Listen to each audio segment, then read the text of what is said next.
Hello kids, welcome to grade 10 civics class. In today's class we're going to discuss chapter number 7 जो है outcomes of democracy. In today's session will be session number 5. So in this session we are going to discuss first accommodation of social diversity. Do democracies lead to peaceful and harmonious life among citizens?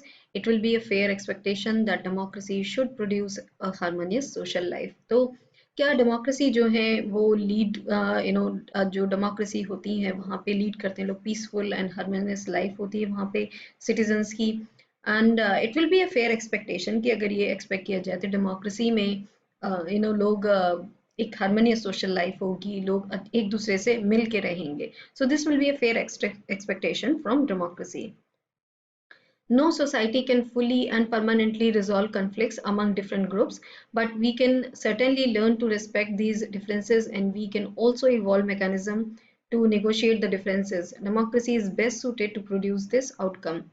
कोई भी society जो है वो fully and permanently resolve नहीं कर सकती conflict among जो different different groups होते हैं एंड और country India is very diverse तो हमारे पास बहुत डिफरेंट डिफरेंट तरीके के लोग रहते हैं बहुत डिफरेंट कम्युनिटीज़ हैं बट हम लोग सर्टेनली लर्न कर सकते हैं कि हम लोग रिस्पेक्ट करें जो हमारे डिफरेंसेस हैं जो डिफरेंट कम्युनिटीज़ रहती हैं हम लोग उनको रेस्पेक्ट करें एक दूसरे का डिफरेंट रिलीजन हमारे यहाँ बहुत है तो हम लोग उनको रेस्पेक्ट करें एक दूसरे की जो चीज़ें हैं जो वो मानते हैं जिस तरीके उनका कल्चर है तो हम लोग उनको रिस्पेक्ट कर सकते हैं एंड डेमोक्रेसी जो है बेस्ट सूटेड है टू प्रोड्यूस दिस आउटकम तो डेमोक्रेसी सबसे ज़्यादा बेस्ट सूटेड है कि इस तरीके का हम एक दूसरे के ग्रुप के साथ मिल के रहें.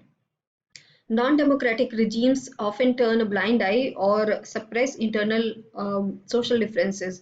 Ability to handle social differences, divisions, and conflicts is thus a definite plus point of democratic regimes. Non democratic regimes जो हैं वो ऑफन टर्न करती हैं एक ब्लाइंड आई जो भी जो सोशल डिफरेंसेस होते हैं लोगों में तो वो उनको सप्रेस कर देते हैं they don't give a solution to that ability to handle जो सोशल डिफरेंसेस हैं डिविजन्स हैं कन्फ्लिक्ट हैं is actually a very plus point of having a democratic regimes because यहाँ पे सबको लेके साथ चलते हैं so that's why it is a very good thing to have democracy. But the example of Sri Lanka reminds us that a democracy must fulfill two conditions in order to achieve this outcome. But जो example है श्रीलंका का वो हमको remind करता है कि democracy जो है उसको fulfill करना चाहिए दो conditions जो हैं in order to achieve ये जो outcome है कि लोग मिल के रहें तो दो जो conditions हैं उनको fulfill करना चाहिए. It is necessary to understand that democracy is not simply ruled by majority opinion. The majority always needs to work with the minority so that governments function to represent the general view. ये necessary है to understand कि democracy simply ruled by majority opinion नहीं है. The majority always they have to work with the minority. So ये ऐसा नहीं कि जो भी majority है जो वो चाहता है वो कर लिया जाए और minority की nobody listens to them.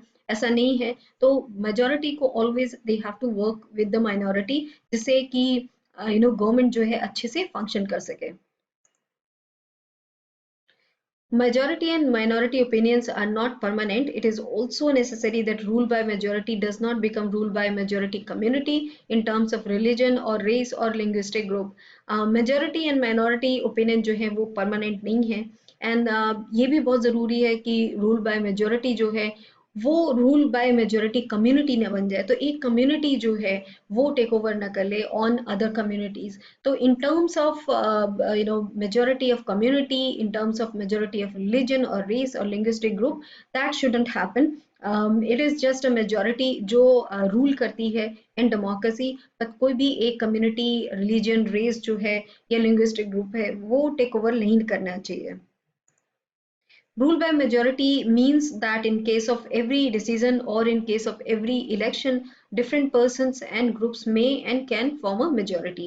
तो rule by majority का क्या मतलब है? Rule by majority का ये मतलब है कि कोई भी इलेक्शन हो बिकॉज इलेक्शन एवरी 5 years होते हैं अगर गवर्नमेंट बीच में नहीं गिराई जाती है तो every 5 years we have election in the country. तो जब एवरी 5 years इलेक्शन होते हैं तो वहाँ पे चेंज हो सकता है, कोई भी कोई भी एमएलए एमपी वो जीत के आ सकते हैं। सो जो भी मेजोरिटी में होगा वो उस टाइम विन कर जाएगा।